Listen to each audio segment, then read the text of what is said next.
নমস্কার, আমি Monica's recipe and blog থেকে আজকে একটা ভিন্ন ধরনের লাবড়া তরকারি নিয়ে আসলাম তোমাদের সাথে শেয়ার করার জন্য। গ্রামে কিভাবে লাবড়া তরকারি রান্না করে। তো এটা বড় কচুর শাক, যে কচু আছে সেই কচুর শাকটা কুটে নেওয়া হয়েছে। কুটে একটু ধুয়ে চুলায় দিয়ে মজিয়ে নেওয়া হয়েছে। এখানে বিভিন্ন ধরনের সবজি, তোমরা সবজিটা তোমাদের পছন্দ মতো দিতে পারো। আমি যেগুলি ছিল ঘরে ছিল ওগুলিই দিয়ে দিলাম। এখানে আছে কুমড়া, পেঁপে, আলু, কাঁচা কলা। তো তোমরা তোমাদের পছন্দ মতো দিতে পারো লাবড়া রান্না করার জন্য। তো এখানে নরম তরকারিগুলো ভালো হয় না, যে তো লাবড়া তরকারিটা মজার পরে একটু আমার পরিমাণ মতো হলুদ দিয়ে দিলাম। আমি মজনের পরে তরকারিটা দিয়ে দিলাম পরিমাণ মতো লবণ এখানে দিয়ে, আবার একটু আমি নাড়াচাড়া দিয়ে মজিয়ে নেব। মজা হয়ে গেছে।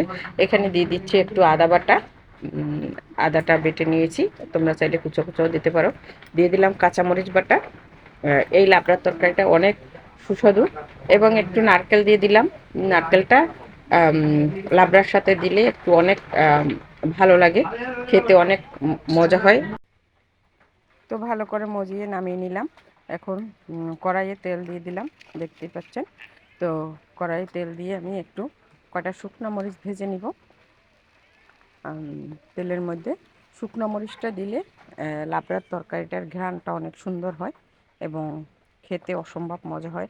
আর যেহেতু লাকড়ির চুলার রান্না গ্রামে, এটা আলাদা রকমের একটা মজা এবং খেতে অনেক সুস্বাদু হয়। যে কোনো কিছুর সাথে খাওয়া যায়। তো বা মরিচগুলো ভাজা হয়ে গেছে, তো আমি নামানো লাবড়ার মধ্যে দিয়ে দিলাম, দেখতেই পাচ্ছেন। তো লাবড়া মরিচগুলো ভেজে নামিয়ে দিয়ে এখানে দিয়ে দিলাম তেলের মধ্যে 2টা তেজপাতা এবং পাঁচফোড়ন দিয়ে একটু ভালো করে তেলে ভালো করে এটা একটু ঘ্রাণ ঘ্রাণ হয়ে আসবে, যাতে পুড়ে না যায়। হয়ে গেলে আমি 2 চামচ তেল নামিয়ে একটু সেই লাবড়ার মধ্যে দিয়ে দিব। নামিয়ে লাবড়ার মধ্যে দিয়ে দিচ্ছি 2 চামচ তেল, আর বাকিটা থেকে গেল লাবড়ার মধ্যে দিয়ে দিলাম, দেখতেই পাচ্ছেন। আর বাকি লাবড়াটা তেলের মধ্যে দিয়ে দিলাম, দিয়ে ভালো করে নেড়ে চেড়ে তেলটার সাথে লাবড়াগুলো মিশিয়ে নিচ্ছি, দেখতেই পাচ্ছেন। কচুর শাকের লাবড়া একবারে গ্রাম্য পদ্ধতি, নিমন্ত্রণ বাড়ির মতো। তো এখানে একটু সরিষার তেল দিয়ে সর্ষে বাটা মিশিয়ে লাবড়াগুলোর মধ্যে নামানোর আগে দিয়ে দিলাম, দিয়ে ভালো করে আবার নেড়ে চেড়ে মিশিয়ে নিচ্ছি। এই তরকারিটা আমাদের এখানে অনেক নিমন্ত্রণ বাড়িতেই করে থাকে লাবড়াটা।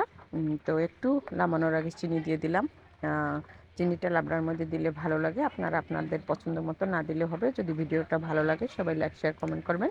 তরকারিটা হয়ে গেছে, নামিয়ে নিচ্ছি। লাবড়াটা দেখতেই পাচ্ছেন কত সুন্দর মজে গেছে।